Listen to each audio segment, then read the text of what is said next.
Bienvenidos a todos y todas a un nuevo capítulo de la Hora 25, un espacio imaginario para reflexionar, un arte, una práctica que va en extinción.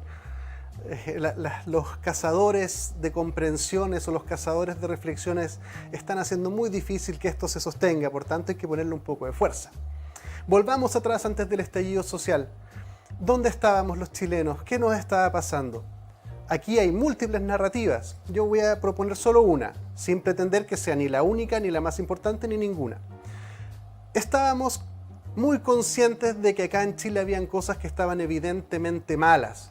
Estábamos en atención de que habían evidentes abusos.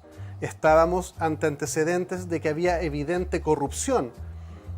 Todos esos elementos que cada ciudadano los veía desde las autopistas, desde la salud, desde el retail, desde las farmacias, desde las herramientas, cada uno lo veía desde un lado. Pero teníamos la sensación y la convicción de que habían cosas que estaban malas. Algo dentro de nosotros, primero, y luego con una fuerza racional de entender, porque fuimos expuestos reiterativamente a un caso tras otro, tras otro, tras otro, donde se evidenciaba que efectivamente lo que estábamos sospechando tenía un grado de realidad y facticidad que lo hacía imposible de seguir negando.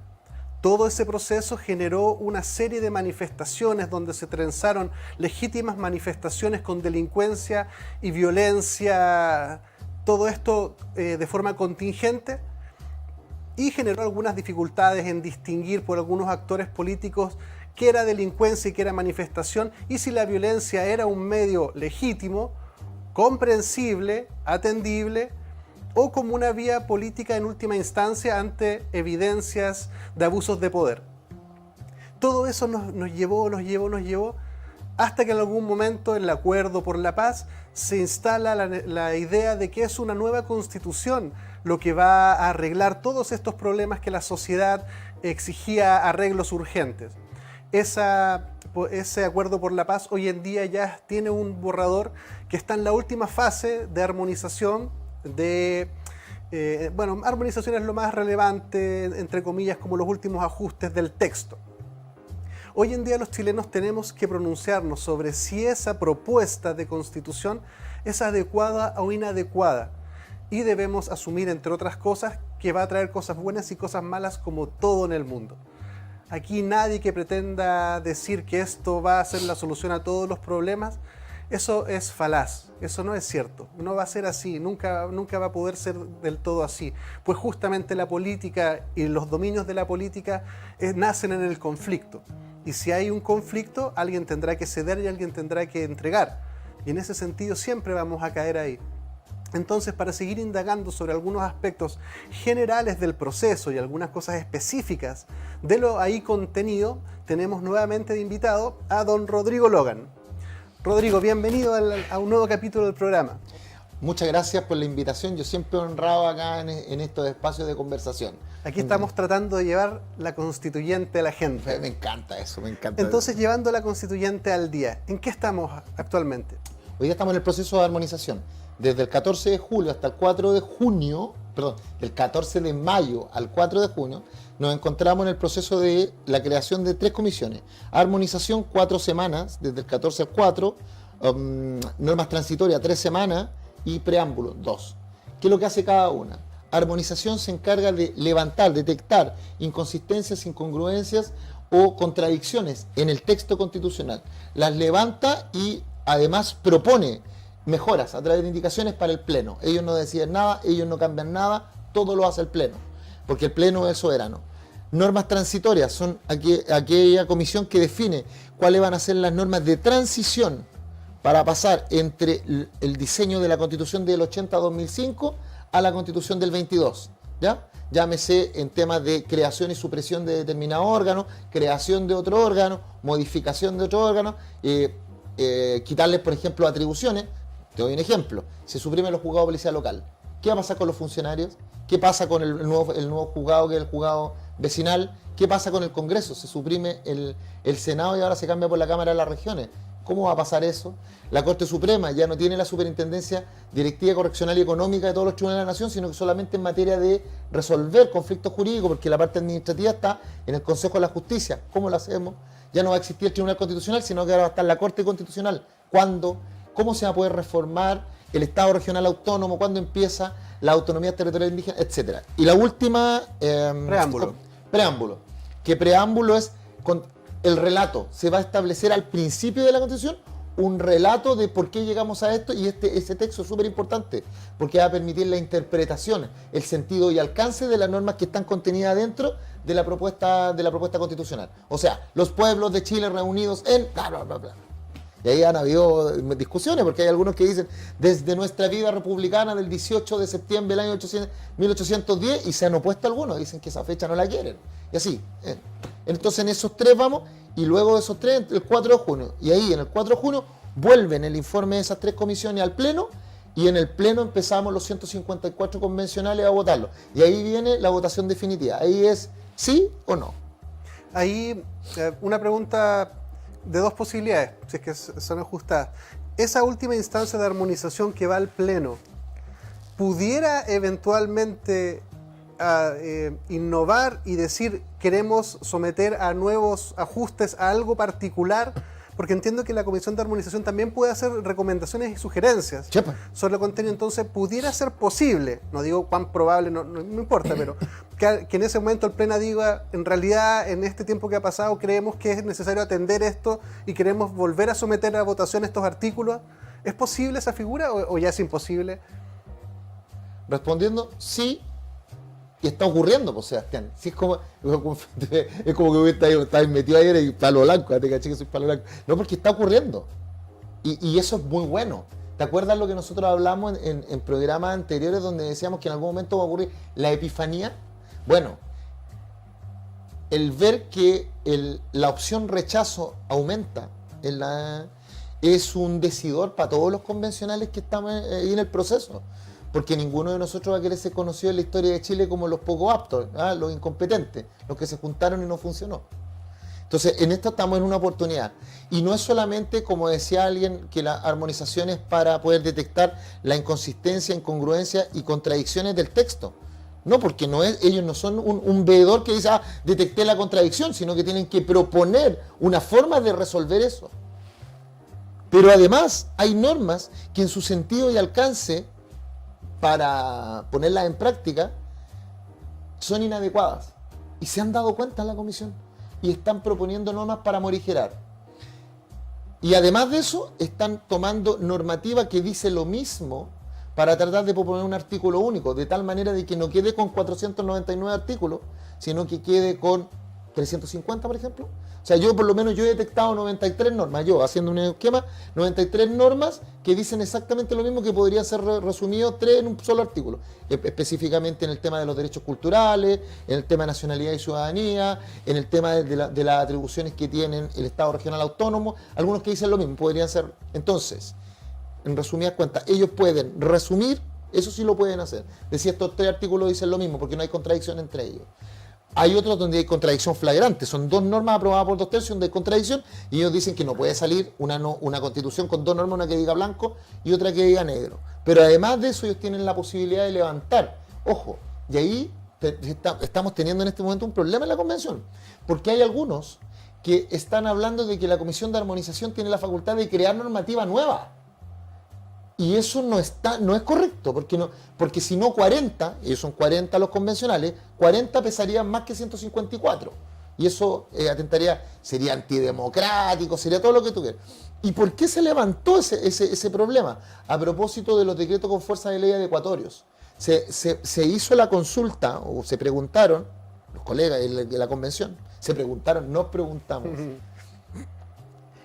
¿cómo cuando sea el traslape de la Constitución 80-2005 a la Constitución del 22, en el caso que gane la opción apruebo, cómo va a gobernar el presidente de la República, presidente Gabriel Boric, en el tiempo intermedio entre que se promulga la Constitución en el caso que gane el apruebo y que se empiecen a ejecutar las primeras instituciones?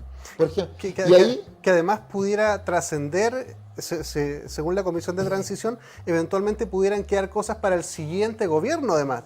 Evidente, pero ahí en ese tiempo intermedio, la pregunta es ¿cuáles van a ser las atribuciones que le vamos a dar al presidente de la República? Hoy día, bajo la Constitución, que no es solamente la Constitución del 80-2005, también la de 1925, se hablaba de que el Parlamento puede otorgar, en materias que son de ley, exclusividad del Parlamento, puede delegarle funciones al presidente de la República, que se llaman DFL, los decretos con fuerza de ley, donde el presidente puede dictar decretos sobre materias de ley que normalmente no podría, porque le da permiso al Parlamento. Pero aquí, en esta norma constitucional, que es lo que también está viendo armonización, no sería el Parlamento actual el que le daría permiso al presidente, sino que sería la misma Constitución.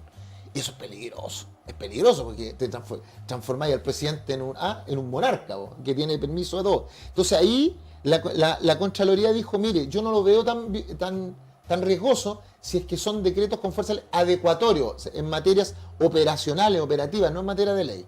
Me parece correcto. Pero se ha tratado de extender el concepto y ahí pues, lo estoy vinculando al tema de la armonización.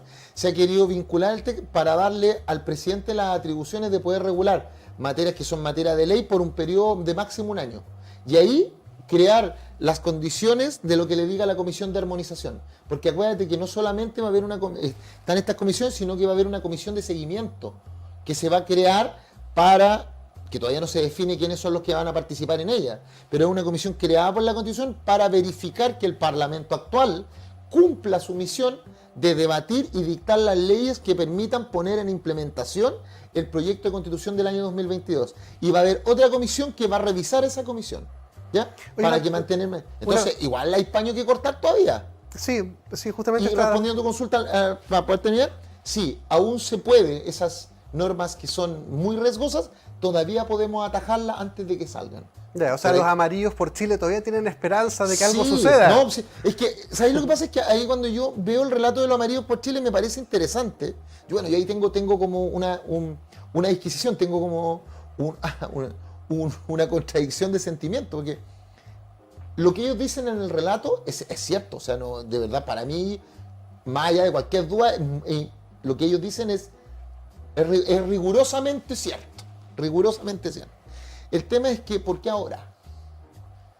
¿Y por qué de esta manera? Porque creo que también hay que respetar las formas. Ellos debieron haber dicho, porque son gente preparada, gente que son referentes sociales, gente que sabe, está muy metida en esto. ¿Pero por qué ahora? ¿Por qué no partieron el 4 de julio?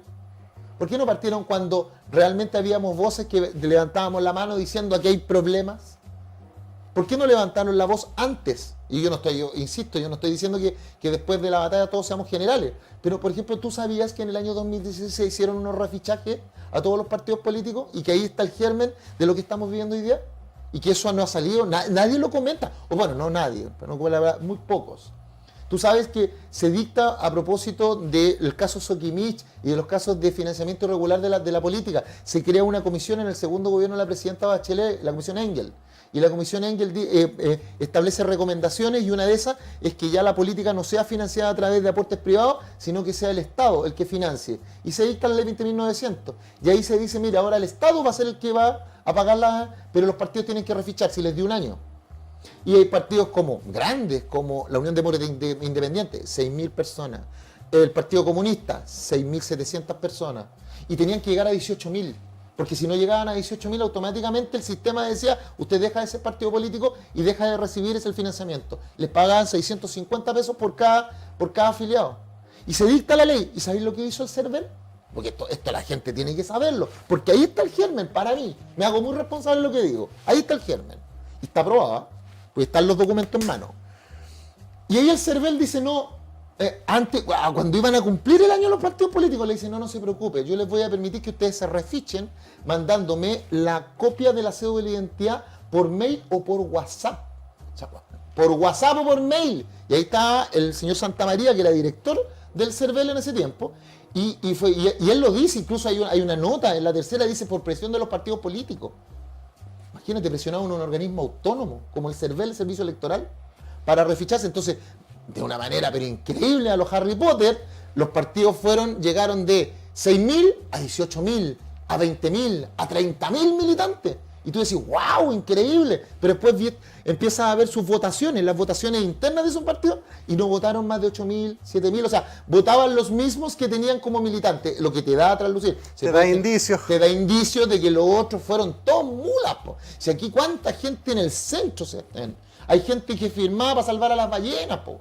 Para salvar a las ballenas, que la UNICEF, que los niños en África, y no sabe lo que estaba firmando al entregar su carnet era la afiliación a un partido político. Por eso muchas personas en la última votación de parlamentarios, la gente llegaba, ¿te acuerdas que llegaba a la mesa y le decía, usted está afiliado a un partido político? Y la gente reclamaba, bueno, esa gente que estaba inscrita en partido político y no lo sabía, que no tenía representación, lo que logró fue que esos partidos políticos que debieron haber muerto, porque esa era la regla del juego, pudieran elegir el parlamento anterior. Tuvieran la posibilidad de elegir un parlamento absolutamente atomizado, donde estaban distintos tipos de diputados, que no vamos a decir el nombre porque no es el diputado, no es el nombre lo que me interesa, o la diputada, lo que me interesa es que eran átomos, cada uno se representaba a sí mismo. Yo siempre digo que los parlamentarios son como pymes, ¿ah? Se representan a sí mismos, tienen sus propios clientes, sus propios proveedores, y se juntan entre ellos cuando tienen un problema común. Antes no. Y con todo el respeto y cariño que les tengo, pero hay que decir el tema de los refichajes, y nadie hizo nada. ¿Sabes tú que yo presenté un requerimiento ante el CERVEL, ni me pescaron? Cuando estoy viendo, dije, oye, pero nadie se ha dado cuenta que a propósito de esos refichajes mula, se generó una desazón porque la desconexión directa entre los parlamentarios, las autoridades políticas y lo que estaba pasando en la calle. Sí. Y eso llegó al 18 de octubre. Ya. Detengámonos ahí un poquito. Siempre acá en el programa decimos Sí. Es importante detenerse en algunos aspectos importantes y no simplemente seguir. Entonces, una pregunta. ¿Por qué piensas tú que eso del refichaje y esa figura y ese salvataje y esa laxitud operó? ¿Cuál fue el valor o la lógica detrás de permitir algo que claramente habían indicios que era poco posible desatenderlos? Sí, ¿Por era qué? posible desatenderlo, pero la pregunta es que es, ellos son la élite política, son la casta. ¿pero por qué? Quiero buscar primero el por qué. Porque había que darle gobernabilidad al país. Eso es un punto. Sí, por eso quiero indagar en ese aspecto, porque finalmente pareciera ser que la institucionalidad aparece y desaparece en otras lógicas. ¿Sí? Cuando la institucionalidad pone en riesgo otros valores, esta institucionalidad se vuelve transparente. ¿Cuáles son estas lógicas que estaban detrás o pudieran buscar alguna hipótesis de por qué pasa eso? ¿Sabéis qué? A mí me ha costado, yo te voy a ser súper sincero, porque yo no vengo del mundo político tradicional. Entonces eso que tú dices es muy cierto. Hay otra lógica para poder resolver los temas, incluso hay otra moral. Fíjate que yo he descubierto que los políticos tienen otra moral. Cosas que para ti y el ciudadano común resultan nefastas, el político las ve de otra manera. Cosas que para ti resultan increíbles desde el punto de vista de nuestro relacionamiento en sociedad, al político no le causa mella, porque ellos están viendo otra cosa. Y cuando yo lo he ido a comentar con políticos viejos, ellos me dicen, leas el libro El Príncipe de Nicolás Maquiavelo. Yo me lo leí, entonces entiendo lo que me quiere decir que el fin justifica los medios. Y hay veces en que uno tiene que comerse sus convicciones personales, me lo han dicho, en pro del bien común. Y el bien común es darle gobernabilidad. Y yo me recuerdo, claro, y lo hacen, po. Por ejemplo, cuando decían, la ley dice que si usted no entrega sus listados de candidatos y usted es un partido político, usted se queda sin candidato. ¿Te acuerdas lo que le pasó a la democracia cristiana en los 90?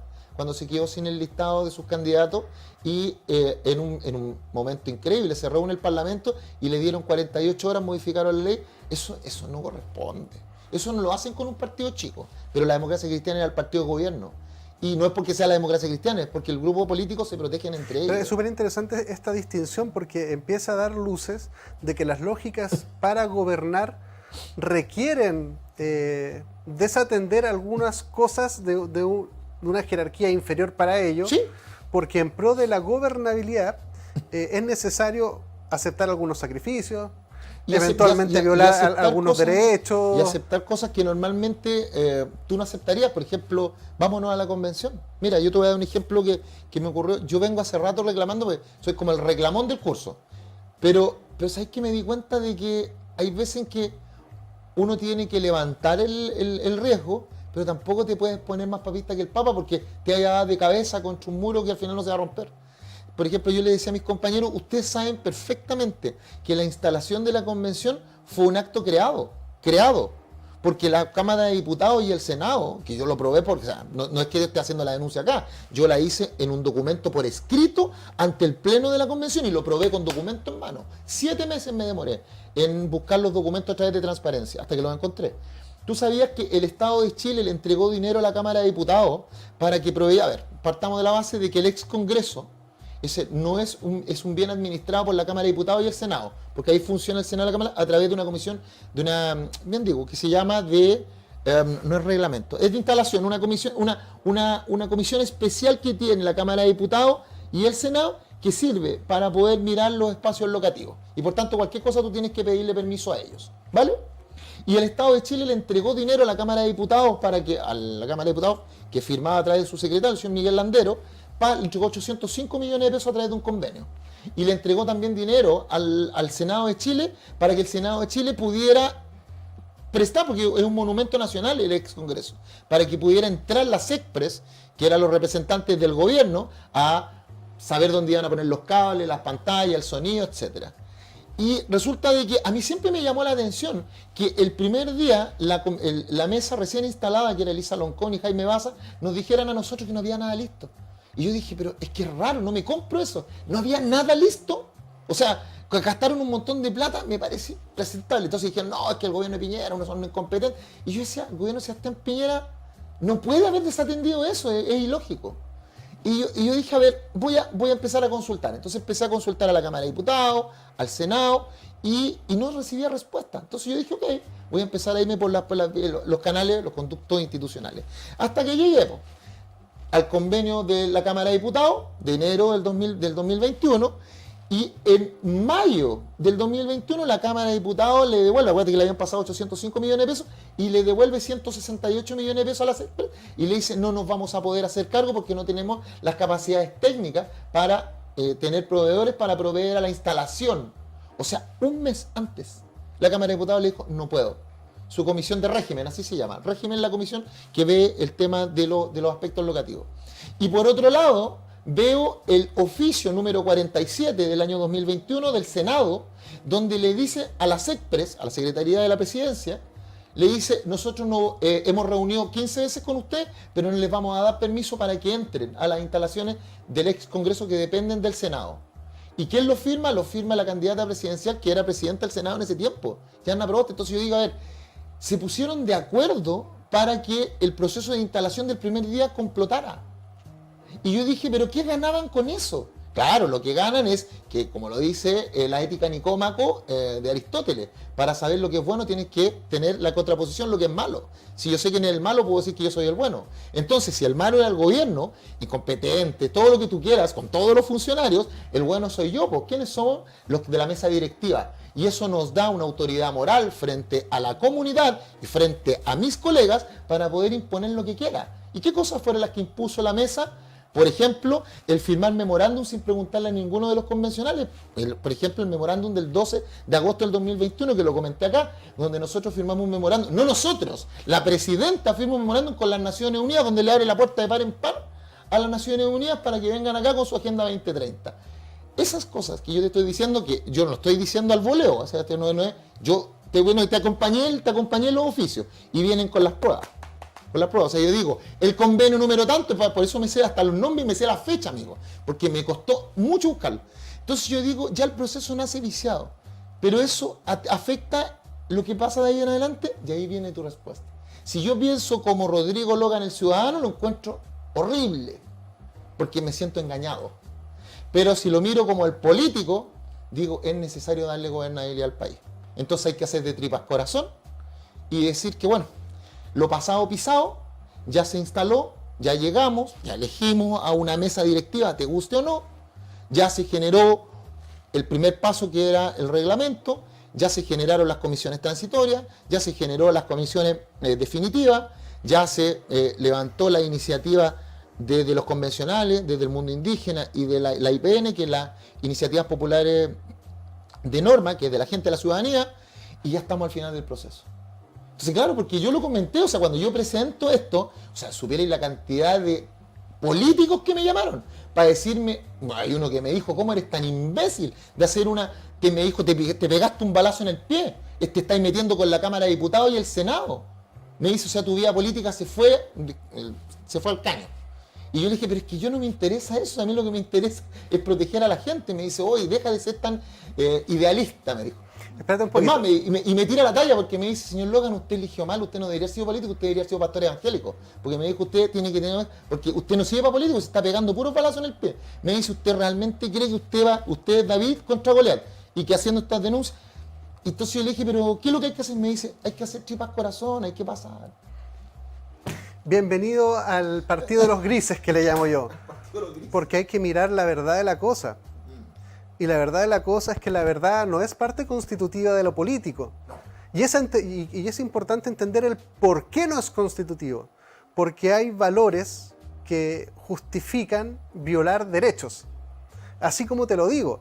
Porque en pro de seguridad nacional, en pro de la defensa, en pro de la gobernabilidad, en pro de la estabilidad, en pro de muchas cosas, el Estado debe operar en un nivel que pueda desatender esto, que nos ordena a los ciudadanos. Y eso pasa en la inteligencia, en los infiltrados, en un montón de cosas.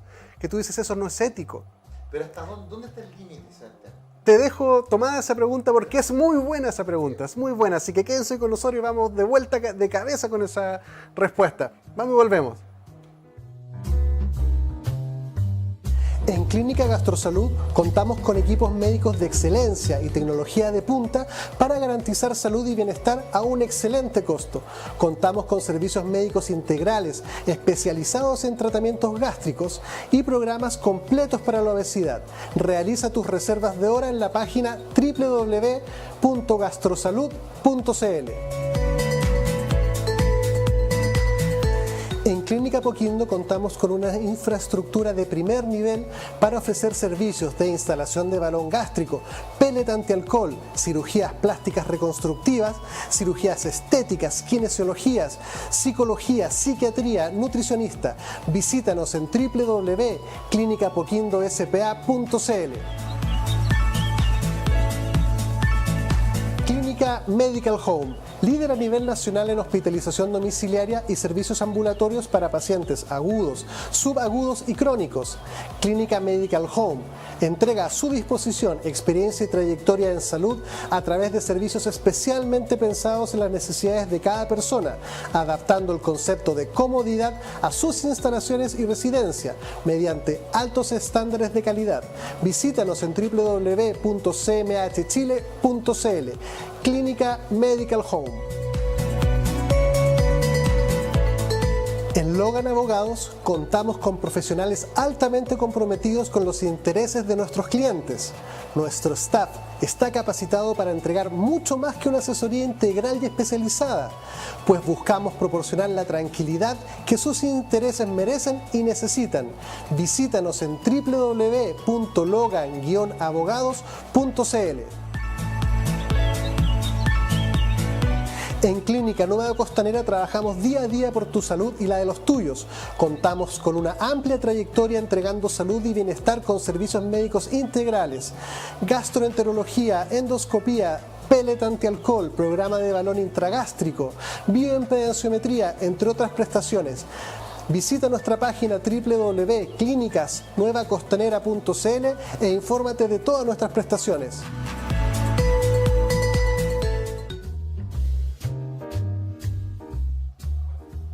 Bienvenidos de vuelta a este capítulo profundamente reflexivo y búsqueda de las comprensiones de los grises, porque de blancos y negros estamos agotados. Ya sabemos que lo que dice el blanco no es creíble, lo que dice el negro tampoco. Hay alguna realidad entre medio que es media gris, pero en esos grises también se ocultan cosas, porque es más fácil a veces gobernar desde las sombras, pero también los ciudadanos, a través de poder acceder a mayor información, también empezamos a sospechar algunas cositas. Y habíamos quedado en el bloque anterior de decir, pareciera ser que en búsqueda de valores de estabilizadores como la gobernabilidad, se suceden cosas que atentan contra los acuerdos y las convenciones que nosotros los ciudadanos consideramos como necesarias para operar. Y la pregunta es, ¿hay límites? ¿Dónde están los límites? ¿Hasta qué medios estamos dispuestos a utilizar por algún determinado fin? Don Rodrigo Logan. Porque a mí, como te digo, para poder resolver esa consulta a mí me ha costado, porque he tenido que restarme de la ecuación.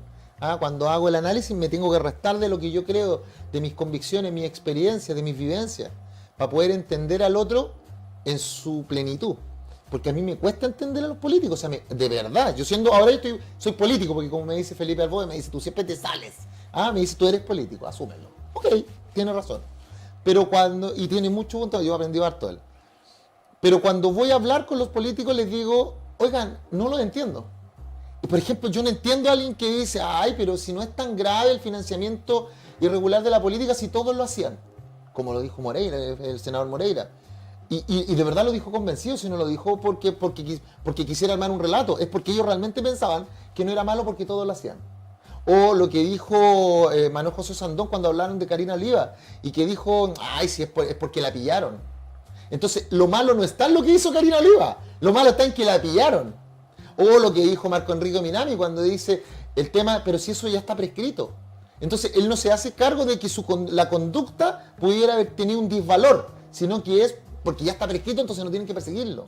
¿Te das cuenta? Entonces tú empiezas a ver y tú dices, entonces al final, a mí, ¿qué me pasa? Que yo digo, ¿dónde está el límite? Porque en una de esas, el que está mal soy yo, vos, Sebastián. Estoy yo y no estoy entendiendo que hay una forma de pensar desde lo alto de decir, el país tiene que seguir funcionando, tiene que haber una gobernanza. Para que haya cohesión social tenemos que dejar de hacer críticas, porque eso me lo dijo un político muy viejo acá, que fue un expresidente. Me dice, señor Logan, usted puede encontrarle críticas todo el día puede criticar el sistema, ¿ya? Y era a propósito de que yo le decía de que a mí me llamaba la atención esta doble moral que siento que tienen algunos políticos, porque desde 1990 a la fecha, si la constitución de Pinochet, porque así le llamaban, era tan mala como dice, con origen ilegítimo y todo, ¿por qué no la cambiaron? No es que no podíamos, no, pues si podían, pues, si pudieron darle 48 horas a la democracia cristiana para que pudiera inscribir sus candidaturas, cuando tenían que subirse el sueldo y las asignaciones, usted se acuerda, leyes de 24 horas para subirse al tiro, o sea, era rápido, te ponían todos de acuerdo. Y yo decía, bueno, si era tan mala, y ustedes dicen, no al lucro, yo me acuerdo clarito, el lucro es malo, y yo empiezo a ver quién eran los dueños de las universidades, y veo que estaba, por ejemplo, la Cervantes, la Democracia Cristiana, la Andrés Bello, estaba el PPD, Partido Socialista, la misma ARCIS, es donde estaba el Partido Comunista. Para el otro lado me voy a la Universidad del Desarrollo, que es de la UDI. Entonces yo digo, entonces el lucro no le es tan extraño porque tienen universidades y tienen inmobiliarias. Yo no conozco ninguno de los políticos de la exconcertación que sea pobre. O sea, que no, tienen derechos de agua, muchísimos, tienen inmobiliaria, compra de terreno, y de derecha a izquierda. Si aquí no es un tema de estatus, yo digo, no debe haber sido tan mala porque la aprendieron a ocupar. Y fíjate que cuando yo veo, digo, oye, el sistema de AFP, qué horrible, qué malo, qué asqueroso, qué diabólico, como dicen algunos. Pero al final del día tú ves los cambios que le hicieron desde 1990 a la fecha y empiezas a analizarlos cada uno. Todos en perjuicio de la persona, excepto uno. Que hay que decirlo, el de la presidenta Bachelet cuando hacen el pilar solidario. Porque sin pilar solidario la gente que no tenía nada ahorrado se hubiese llevado 0 pesos. Ahí pensaron todos que había que tener un piso mínimo.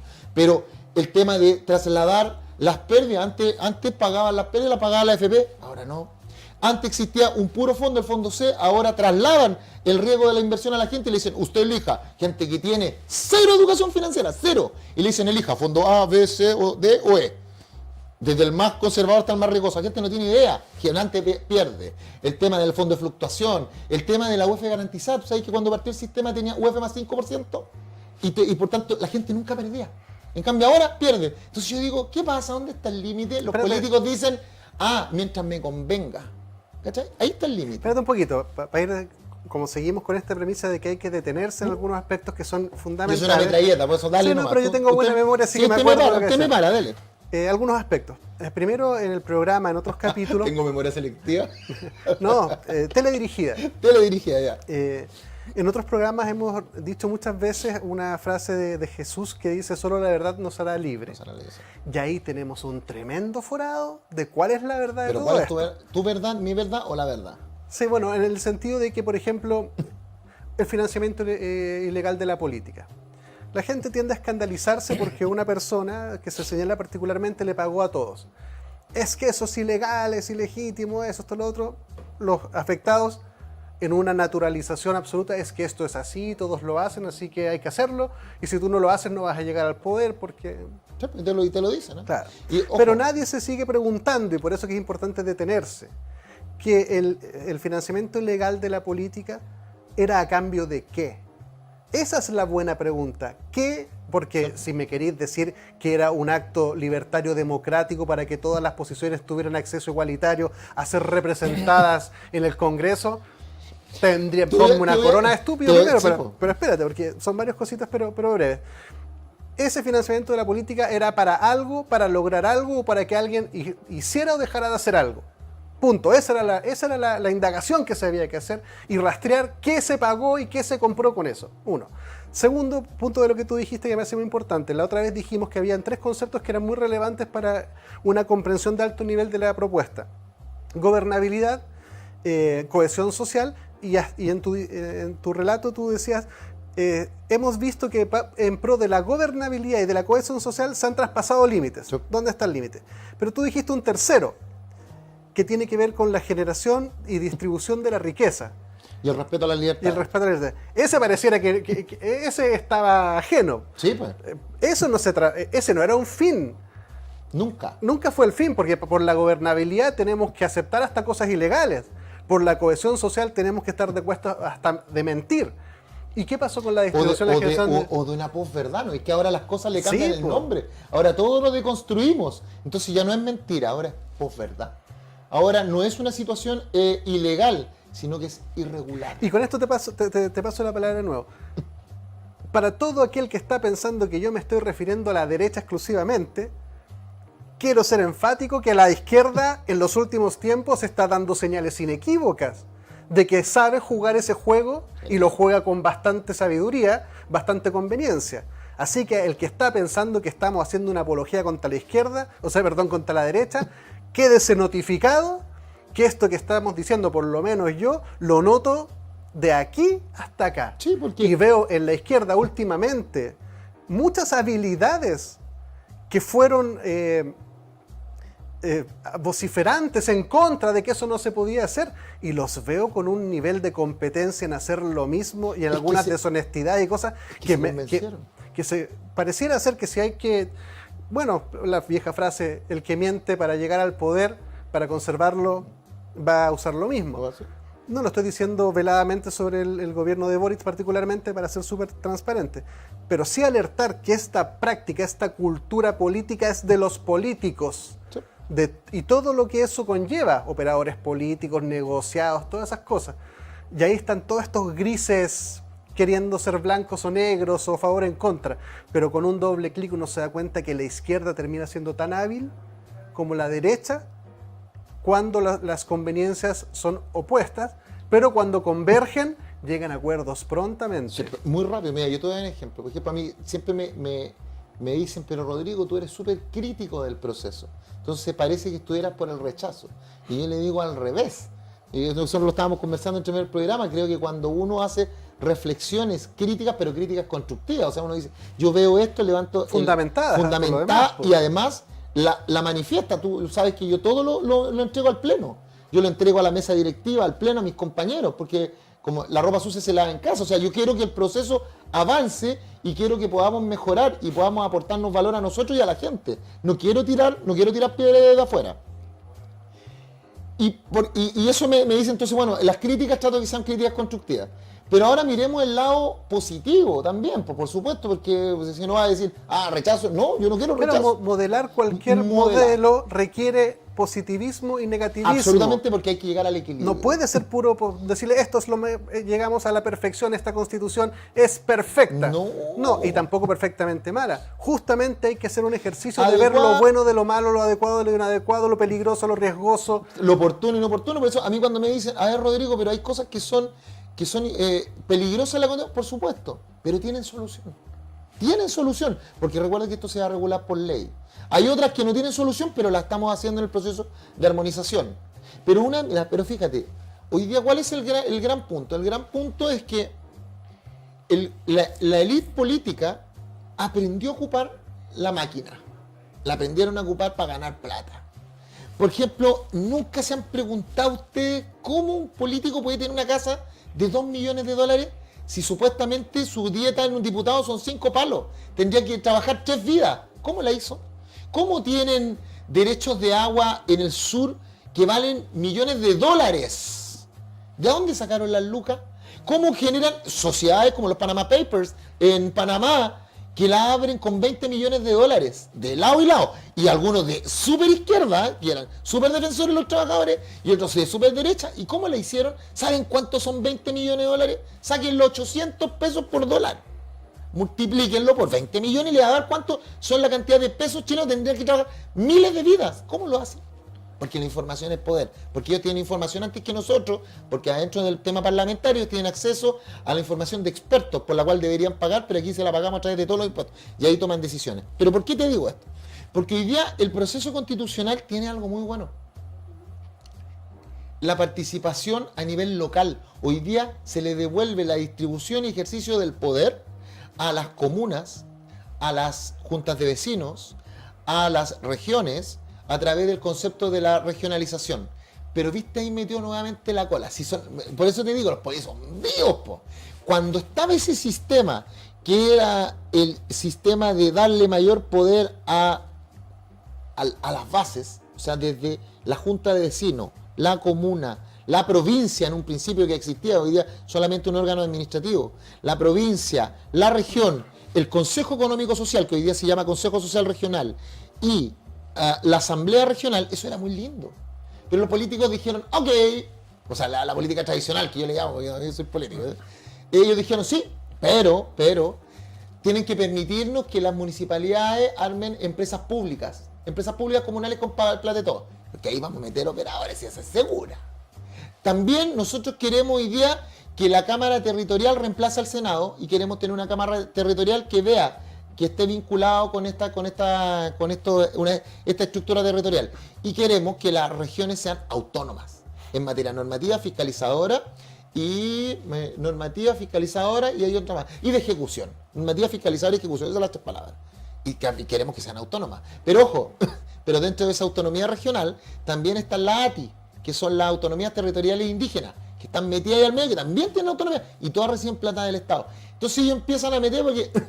¿Qué tratan de hacer? Tratan de decir, nosotros hoy día los grandes conglomerados políticos que trabajamos bajo ese sistema de cohesión, la que nos conviene, y la gobernabilidad, que nos conviene, y ya aprendimos a ocupar la máquina, hoy día nos van a pinchar el globo. Nos van a pinchar el globo y van a querer que les demos un poquito de poder a los otros también. Pero nosotros también tenemos que asegurarnos que ese poder que les estamos entregando, distribución y ejercicio del poder, nosotros también podamos tener poder ahí. ¿Y cómo lo vamos a tener? Si hoy día, ustedes saben que hoy día la idea es que los grupos históricamente oprimidos, ¿ya?, tengan participación, ¿cierto? Incluyendo los niños entre 16 y 18, porque ellos también van a poder votar de manera voluntaria.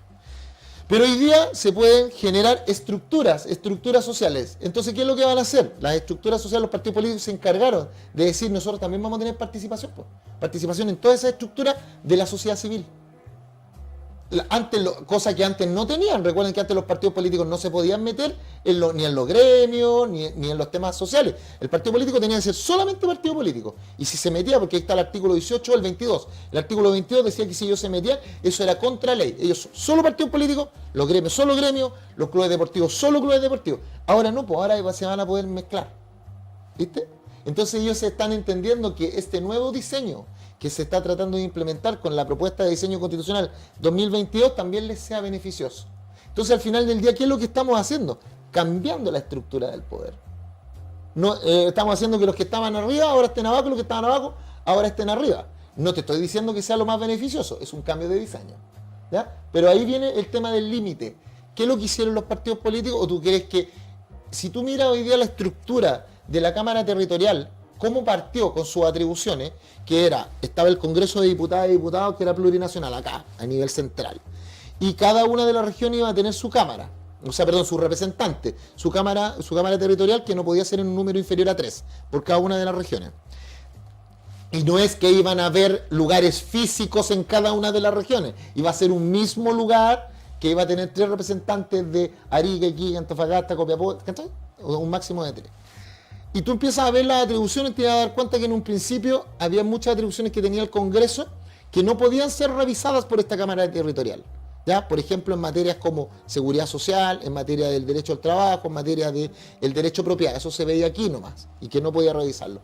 Pero a medida de eso se le fueron sumando atribuciones a la Cámara Territorial para que se pareciera más al Senado. ¿Y quién fue el que dijo eso? El Senado. Po. Si el Senado, que era la antigua política, empezó a decirle, no, está malo, cuidado acá, y empezaron a mover los hilos, porque ellos saben cómo se hacen los acuerdos. Mire, si la gente es importantísima, pero dentro de la estructura del poder, y eso y es penca decirlo, ¿eh? Porque yo también soy ciudadano y me siento así, pero usted es importante para el político porque vota. Es tu voto lo importante. Sí, déjame hacer y ahí está el límite. Un punto ahí. Aquí se nos ha enseñado en pensar en derecha e izquierda. Tome ese paradigma, saquen un ratito de su foco y ahora inserte el siguiente paradigma. Poder. Poder, pues eso es. Poder. Poder y al ladito, porque está el lado del poder por aquí, y en el otro ojo póngale conveniencias y beneficios. Y si usted cambia la izquierda a la derecha, puede ver con bastante nitidez que lo que aquí se está disputando es el poder y quién accede a los privilegios del sistema y está empujando. Ojo, poder, no dinero. ¿Ah? Claro, estoy hablando del poder. Por eso es que para que la gente le quede claro, porque hay algunos que tienen dinero pero no tienen poder. El poder consiste en la facultad de lograr doblegar la voluntad de otros para que hagan lo que tú quieres. Exacto, es tremenda definición. Cuando uno empieza a ver la lógica del poder y la ve desde la dominación y de las artes que se utilizan para dominar, uno rápidamente llega a la política, entre otras, medios de comunicación, política, operaciones en los territorios, cargos pagados, operadores políticos, y uno empieza a mirar la realidad de otra forma y se configura de otra forma. Hoy en día lo que se está negociando en el paradigma que yo propongo del poder, la dominación y los privilegios y las conveniencias es cómo se va a redistribuir eso en el entendido del que tiene el poder no lo va a querer soltar porque ese poder le da acceso a muchas cosas. A muchas regalías, muchas. Sin ir más lejos, el hijo de Bachelet estuvo metido en un tema con Pañón, creo que era la pareja, sí, a propósito de que hicieron un negocio de comprar unas tierras, hasta donde recuerdo, si no me rectificaré, si alguien me rectifica, lo digo honestamente lo que recuerdo, hicieron una compra de tierra antes de que hubiera un cambio de uso de suelo, que la compraron a un valor y después valía muchísimo más.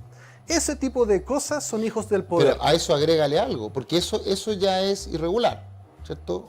O cuestionable, si tú lo querés.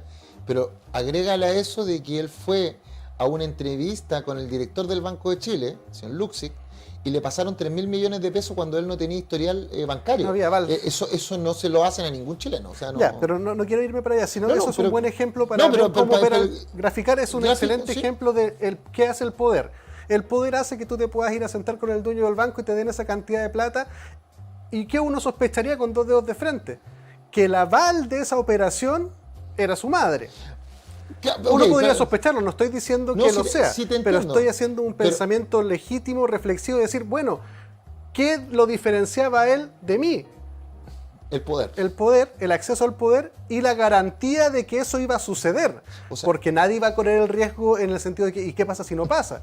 O sea, no me vaya a poder devolver la plata nunca. El poder que tienen el mundo político, a ver, y yo lo veo, y eso genera clientelismo. Mira, vámonos al punto de abajo hacia arriba. Un concejal. La gente dice, el concejal tiene derecho a contratar personal de apoyo, pero además tiene información. Si lo que le da poder a los políticos no es las lucas, son la información que tienen. Entonces imagínate, los vecinos van y le dicen, oiga, queremos llevar, yo voy, tengo personal de apoyo, secretaria y chofer, y pagados por la municipalidad. Hay algunos que pagan solo secretaria. Y yo voy a las juntas de vecinos donde yo salí electo, ¿cierto? Porque los que votaron por mí como concejal. Y yo le digo, el concejal me dio pega. Y ella viraliza el hecho de que el concejal le dio pega. La gente quiere, en mi barrio, quiere tener agua, luz, quiere mayor seguridad, carabineros, quiere lograr que le pavimenten las calles. Entonces, como yo conozco las herramientas del sistema que debería conocer la gente, yo la hago y les digo que yo lo hice. Entonces, cuando a la gente le pavimentan, todos dicen, bien, Rodrigo, poder. Porque después les digo, ahora cuando ustedes necesiten algo, pídanmelo a mí. No vayan a la municipalidad, pídanmelo a mí. Y te transformas como en el Pablo Escobar de la gente. Sí. Antes que se me olvide, no sé, Mira, tú dijiste una cosa que es fundamental, fundamental. La información es poder. Sí. Ya, fíjate, el mundo digital está llegando o está alcanzando un nivel de que va a llegar a verlo todo. Ver mi WhatsApp, mi teléfono, va a poder escuchar, grabar lo que yo veo, lo que yo navego, dónde tengo, qué banco tengo, cuánto gano, los correos si estoy haciendo negocios, qué valores se pueden estar transando, qué sé yo. Y yo digo, ¿no nos estamos dando cuenta que se está fundando un sistema que lo va a ver todo y que eso le va a dar el poder absoluto ante todo? De aquí viene una reflexión. ¿En la Constituyente hay algún artículo que trate de regular o protegernos con respecto a eso? Sí lo hay. Así como delante te dije, porque claro, viste que podemos encontrar cosas buenas y las vamos viendo, ¿viste? Por ejemplo, ya encontramos algo bueno, que es que se cambia el eje del poder y se devuelve la distribución y ejercicio del poder a las bases. Y con eso le cambias el eje del poder al diseño que hoy día está, que lo tenía la élite. Eso es bueno. De tu pregunta, la protección de los derechos digitales. Y la protección porque hoy día, a ver, y esto fue algo muy decidor. Cuando va Mark Zuckerberg al Congreso de Estados Unidos y uno de los congresistas le pregunta, disculpa, ¿y de qué cómo gana dinero Facebook? ¿Cachai? Esa pregunta mostró que no entienden cómo gana plata Facebook, Google, porque no te cobran por meterte. Lo que pasa es que te extraen información que tú le entregas. ¿Por qué quieren comprar Twitter? ¿Por qué quieren comprar? Pero por supuesto, porque Tesla... Elon Musk. Perdón, Elon Musk, el creador de Tesla, Elon Musk quiere comprar una en 44 mil millones de dólares. Imagínate la cantidad, es casi el 60% de la ley de presupuesto Alguien de Chile. decía que eran argentinos, podían darle $1 millón a cada argentino con esa transacción. Con esa transacción, aproximadamente. Sí, ahora, ¿por qué? ¿Qué es lo que es la información? Mire, piensen ustedes que cuando usted compra, en marketing se llaman patrones de consumo. Por ejemplo, yo hoy día podría saber, a través de la aplicación, dónde va usted todos los días, porque usted toma de estas aplicaciones de movilidad, Uber, Dito, ok, ya sé cuánto es. A través de las compras que usted hace en el supermercado podría saber si compra cerveza, harina y cada cuánto, pan. En el teléfono puedo saber exactamente dónde está cada uno y dónde he ido. Cada uno, entonces después yo genero patrones y esos patrones de consumo después yo te empiezo a ofrecer, te empiezo a ofrecer productos. Oye, y no solamente customizados. Y no solamente eso también opera en lo político, en el marketing político, son Cambridge Analytica. Es lo mismo, o sea, pueden saber qué es lo que a ti te preocupa y venderte lo que a ti te preocupa, mostrarte al candidato en alta coincidencia con tus propios valores. O que el candidato asuma un nicho objetivo, que eso tiene un nombre. Había Jung, ¿Basura? Jung hablaba de los arcanos, ¿te acuerdas?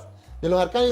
Carl Jung. Carl Jung. Sí, él hablaba de los arcanos, entonces él decía que no, porque yo tengo un arcano, pero es porque por mis concepciones propias y mi vivencia yo lo tengo, ¿ya? Pero yo no me amoldo a tratar de decir, a ver, yo tengo, por ejemplo, yo soy el paladín de la estructura, el que pelea, el que va siempre ahí por el tema de la justicia, claro.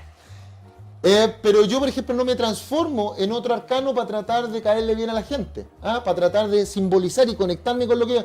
Pero hay algunos políticos que dicen, sí, mira, y ustedes lo pueden ver, hay políticos que se han operado la cara, se han operado los dientes, hay políticos que se han hecho cristianos, no voy a decir nombre, pero se han hecho cristianos, y se amoldan, se hacen más lindos, se han separado de su señora y ahora tienen parejas que son 20 años más jóvenes que ellos. ¿Para qué? Para mostrar vigor, fuerza. Hay otros que se visten como si tuvieran 20 años, cuando no los tienen, andan en autos deportivos para demostrar que son exitosos, etcétera, etcétera, etcétera. Eso es amoldarte. ¿Por qué? Porque al final lo que le importa, ¿qué es lo que es? Tu voto. ¿Por qué? Porque cada 4 años yo te voy a buscar para que tú votes por mí, o cada 4, cada 6, lo que sea, la elección. Yo te voy a buscar para que votes por mí, porque tú eres el que me permite a mí tener poder. ¿Y poder de qué? Poder de tener la información para después dártela cuando yo quiero, como yo quiero y en la forma que yo quiero, para lograr clientelismo. Porque al final del día, si yo logro eso, tengo información para tomar mis propias decisiones y yo te doy la información que yo quiero para que tú tomes las tuyas. Entonces tu decisión siempre va a ser, yo voto apruebo porque quiero que cualquier cosa que sea mejor que la Constitución del 80 es buena para mí. Otros dicen, no, yo rechazo todo porque yo creo que es un mamarracho, como dicen. Yo digo, pero y entre medio no hay un matiz de reflexión mínima. No, es que yo voto apruebo porque Juanito Pérez, que es mi político, que es mi senador, que es mi diputado, que es mi alcalde, dice que hay que votar apruebo. Entonces, si él lo dice, yo me paro de cabeza y reflexivo. Oye, o el otro dice, es que aquí la tuitera que es amiga de todos, dice que hay que votar a Rachel porque esto es un mamarracho. Pero ¿lo leíste? ¿Leíste lo que tú llamas el mamarracho? No. ¿Y qué pasa con tu capacidad? O sea, si te dice párate cabeza, vístete de azul, lo vas a hacer. Ahí yo digo, ¿qué nos pasa? Sí, se nos acabó el Ay, tiempo. qué lata. Pero te vamos a invitar de nuevo porque justamente lo muy importante de esto es lo que uno debiera entender como psicopolítica. Cómo se están operando, cómo se está operando en la red, en lo digital, en los medios, en las informaciones, en todo lo que nos muestran. Eso tenemos que mirarlo desde atrás. Eso es un ejercicio de psicopolítica que estamos llegando a la neuropolítica, donde generamos la ilusión de tener un pensamiento espontáneo y crítico, donde muchas veces hemos sido inoculados de ideas y de pensamientos en el inconsciente, subconsciente, preconsciente, como quiera, pero finalmente hoy en día con lo digital se están posibilitando muchas cosas y como los arquetipos tenemos acá el faro, que se llama apellido Faro, Alfaro lo tenemos aquí, para llevar un poco más de luces de los grises del mundo. Y todo lo que ha dicho Rodrigo es muy importante que lo reflexionemos, porque eso da cuenta de mejor medida de por qué, cómo y con quiénes pasan las cosas que seguir mirando de izquierda o derecha. Es mucho mejor paradigma mirarlo así. Así que los dejo inoculados con pensamientos y reflexiones libres.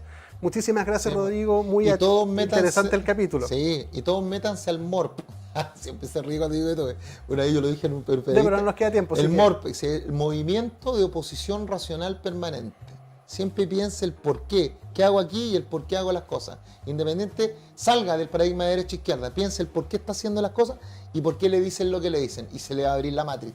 Muchas gracias. Busque los fundamentos del porqué de las cosas. Buenas noches a todos. Los espero el próximo capítulo.